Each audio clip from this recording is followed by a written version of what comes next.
मुख्यमंत्री जी के लिए अम्बेडकर नगर मिर्जापुर काहे बोल रहे हैं? क्योंकि उनको लगता है पटेल समाज। सुन लीजिए जरा, पटेल समाज का तो मैं भी हूं जी। एकमात्र नरेंद्र मोदी जी ने पटेल समाज के कैबिनेट मंत्री को बनाया। झारखंड, बिहार, उत्तर प्रदेश में अकेला था। मैं किस समाज का हूं जी? तो मुझे तो आप आधे मिनट में किनारे।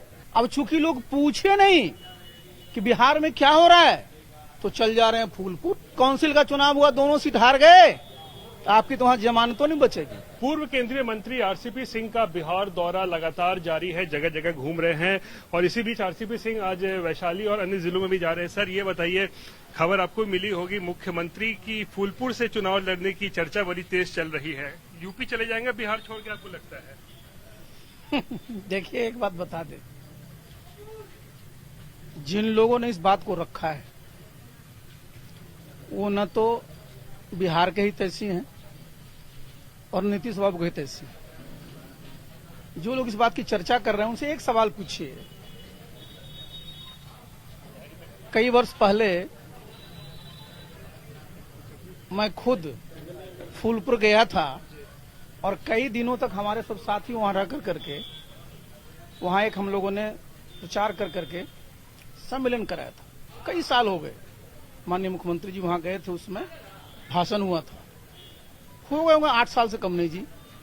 8 साल के बाद एक बार भी उत्तर प्रदेश झांके हैं? जरा बताइए ना, बता दें। अभी उत्तर प्रदेश में चुनाव हुआ जी, क्या हाल रहा? जिन जिन सीटों पर जनता दल यू लड़ी, एक व्यक्ति को छोड़ दीजिए, उनके बारे में बोलता नहीं। लोगों को कोई वोट मिला?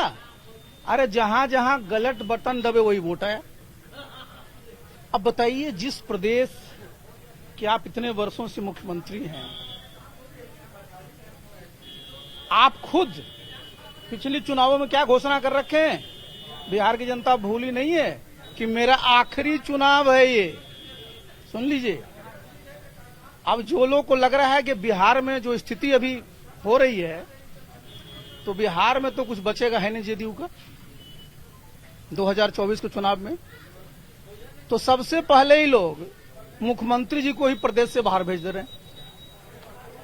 बताइए साहब, क्या कहना चाहते हैं? स्पष्ट है, देखिए क्यों कहना चाह रहे हैं। क्योंकि आज 165 विधायकों का समर्थन है, तो जनता दल को कितना सीट मिलेगा जी? 4 साढ़े 4 एमएलए पर एक, 43 इनके विधायक, 10 सीट मिलेगा। इनके ऑलरेडी 16 एमपी हैं, तो 6 तो पहले ही बाहर हैं। और मुख्यमंत्री जी अगर लड़ेंगे तो एक और जाएंगे। लेकिन देखिए, इस तरह की जो बात कर रहे हैं, मुख्य मुद्दा क्या है? मुख्य मुद्दा है कि नीतीश बाबू को बिहार की जनता ने एनडीए में रह कर करके बिहार को 2025 तक विकसित करने का जनादेश दिया था। उसका तो हरण हो ही गया। अब चूंकि लोग पूछे नहीं कि बिहार में क्या हो रहा है, तो चल जा रहे हैं फूलपुर। देखिए समस्या क्या है यहां। आज आप देख लीजिए, बिहार में आप माननीय मुख्यमंत्री जी गृह मंत्री भी हैं। और देखिए, जो कानून व्यवस्था होता है, परसेप्शन का होता है जी। एनसीआरबी के रिपोर्ट से नहीं होता है कि आप 24 स्थान पर हैं कि 28वें स्थान पर हैं। दिन दहाड़े गोलियां चल रही है, दिन दहाड़े अपहरण हो रहा है, लोगों के मन में दहशत का माहौल हो गया है, अपराधी बेखौफ घूम रहे हैं। आप खुद गृह मंत्री हैं, आप फूलपुर सोच रहे हैं? अरे भाई, बिहार की जनता ने भी काम करने का मौका दिया है, यहां जरा सुधार। ललन सिंह तो कह रहे एक मिनट, क्या शासन होगा जी? पहली बार बिहार में, क्या पूरे हिंदुस्तान में आपने सुना है ना, प्रधानमंत्री होते हैं, उप प्रधानमंत्री होते हैं, मुख्यमंत्री होते हैं, उप मुख्यमंत्री होते हैं। कहीं 2 फीता काटते देखे हैं? ये क्या दिखाता है कि जो नीतीश बाबू इतने मजबूत मुख्यमंत्री माने जाते थे, बिल्कुल ही कमजोर और निरीह हो रहे हैं। ऐसे शासन नहीं चलता है। और जिनका आप नाम लिए, उनसे सवाल भी एक कर लूं, उनकी डिमांड बहुत है, कह रहे हैं अम्बेडकर नगर मिर्जापुर। सुन लीजिए, बता देते हैं आपको। मुख्यमंत्री जी के लिए अम्बेडकर नगर मिर्जापुर काहे बोल रहे हैं? क्योंकि उनको लगता है पटेल समाज। सुन लीजिए जरा, पटेल समाज का तो मैं भी हूं जी। और ये पता नहीं है जो राष्ट्रीय अध्यक्ष जी बोल रहे हैं आपके, एकमात्र नरेंद्र मोदी जी ने पटेल समाज के कैबिनेट मंत्री को बनाया। झारखंड, बिहार, उत्तर प्रदेश में अकेला था। मैं किस समाज का हूं जी? तो मुझे तो आप आधे मिनट में किनारे, और उत्तर प्रदेश झांक रहे हैं कि भाई उत्तर प्रदेश से मेरा काडर रहा है। हाँ, राष्ट्रीय अध्यक्ष जी को जरूर मेरा एडवाइस है। वो कहां से चुनाव लड़ेंगे? मुंगेर में ना जी। मुंगेर में 2020 के चुनाव को जरा देख लीजिए, जेडीयू 3 सीट हार चुकी। अभी काउंसिल का चुनाव हुआ, 2 सीट हार गए। आपकी तो वहां जमानत तो नहीं बचेगी। तो नजर लगाए हुए नवादा में, वहां जगह खाली नहीं है। तो आपको भी जाना पड़ेगा उत्तर प्रदेश, और बगल में गाजीपुर, मऊ में, सोच लीजिए। अरे ये सब देखिए, ये सब बातें नहीं करनी चाहिए। उनको भी सरकार को सलाह देना चाहिए कि बिहार में भाई सबसे जरूरी है कि कानून व्यवस्था मजबूती से, जिस प्रकार का होना चाहिए लोगों के मन में पहले भय नहीं था, अब अपने आप लोगों में भय आ गया है। ये परसेप्शन है, इसको दूर करना पड़ेगा। तो लोग बोले नहीं, आप यहां से कोई चलेगा, वहां से लड़ेगा, ये इशू नहीं है।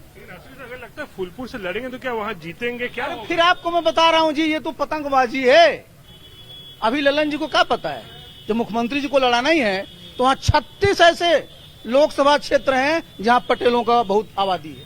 तो ये अभी तो पता नहीं इनको होगा, उसे पता मुझे रहता है। उनको लड़ाना है बिहार के बाहर, तो झारखंडो चले जाएं, मध्य प्रदेश में चले जाएं, लेकिन कोई मतलब है क्या? बिहार की जनता ने आपको बिहार में सुशासन के माध्यम से बिहार को विकसित प्रदेश बनाने का मैंडेट दिया है। ये भूलिए मत, और लोगों का नजर इधर उधर मत बांटिए। जमानत जब्त होने की बात कह रहे हैं कि वहां से लड़ेंगे तो... अरे हम उस पर तो बता दिए जी कि उस पर तो तिलंगीबाजी है। अच्छा सर, एक बात, तेजस्वी को लेकर देखा होगा, सीबीआई ने उनकी जमानत रद्द करने के लिए याचिका डाल दी है। बड़े घबराए हुए हैं, कह रहे हैं कि पीछे पड़ गई है सीबीआई, ईडी मेरे पीछे, और मेरे घर में ही सीबीआई ईडी का दफ्तर ही खोल लिया जाए। क्या आपको लगता है धमकाया था उन लोगों ने सीबीआई? देखिए, एक बात देखिए, मैं बहुत स्पष्ट कर दूं, जो भी एजेंसियां हैं उनका काम करने का अपना अपना तरीका है, और जब भी उनके सामने कोई बात आती है वो करते हैं। और एक बात और जान लीजिए जी, आज तो सबको, जब 2017 में माननीय मुख्यमंत्री जी ने जब पाला उसमें बदला था, कौन सा मुद्दा था? यही मुद्दा था ना। और राष्ट्रीय अध्यक्ष जी क्या क्या कस के बोलते थे, उनकी क्या पहचान थी, और आज बिहार की जनता के सामने अब क्या दे रहे हैं? देखिए, बहुत स्पष्ट है कि भाई जहां भी कोई भी एजेंसी काम करती है तो जब जैसी तब तैसी नहीं होती है, उसकी अपनी एक प्रक्रिया होती है, अपना उनका एक पूरा का पूरा काम करने का तरीका होता है, और उसी के अनुरूप काम करती है। और सब एजेंसियों पर भरोसा रखना चाहिए। तेजस्वी ने धमकाया था, आपको लगता है? आपने बयान उनका सुना होगा जब वो सरकार, हम कोई कोर्ट तो है नहीं जी, ज्यादा बेहतर सीबीआई समझती है और सीबीआई कोर्ट समझती है। रद्द होनी चाहिए आपको लगता है उनकी याचिका? भाई वो तो वहाँ कोर्ट में का मामला है, सब जुडिस मामला, उसमें मैं क्या बोल सकता हूँ। अच्छा, अमित शाह आ रहे हैं सीमांचल के दौरे पे, बड़ी बेचैनी है जेडीयू में, खासकर ललन सिंह के बारे में कह रहे थे। वो तो कह रहे हैं कि डिवाइड करने के लिए आ रहे हैं, और महागठबंधन भी वहां फिर रैली करेगा उनके जाने। अच्छा सुन लीजिए, जिनका आप नाम ले रहे हैं वो श्रीमान जी सांसद किसके वोट से बने हैं जी? किसके वोट से सांसद बने हो? राष्ट्रीय अध्यक्ष एनडीए उम्मीदवार के रूप में चुनाव लड़े हैं। अरे कुछ तो ख्याल रखा करिए श्रीमान जी। और आप उनकी क्या बात कर रहे हैं? बिहार में बचा है जेडीयू क्या? जेडीयू आपको लग रहा होगा कि आपके एमपी आपके साथ हैं, विधायक आपके साथ हैं। जरा एमपी विधायकों को पूछ लीजिए, जब जाएंगे क्षेत्र, कहां लड़ेंगे, किससे लड़ेंगे? अपनी ताकत को जरा देखिए, उनकी तो ताकत है ही। और गृह मंत्री जी आएंगे निश्चित रूप से, वो आ रहे हैं निश्चित रूप से, जब आएंगे तो राजनीति करेंगे ना जी, करना नहीं चाहिए क्या? और आपने जिस प्रकार का सलूक और व्यवहार भारतीय जनता पार्टी के साथ किया है, कोई माफ करेगा क्या? उन्माद की राजनीति करेंगे क्या? अरे सुनिए जी, उन्माद इनको समझ में आता है? उन्माद समझ में आता है क्या होता है?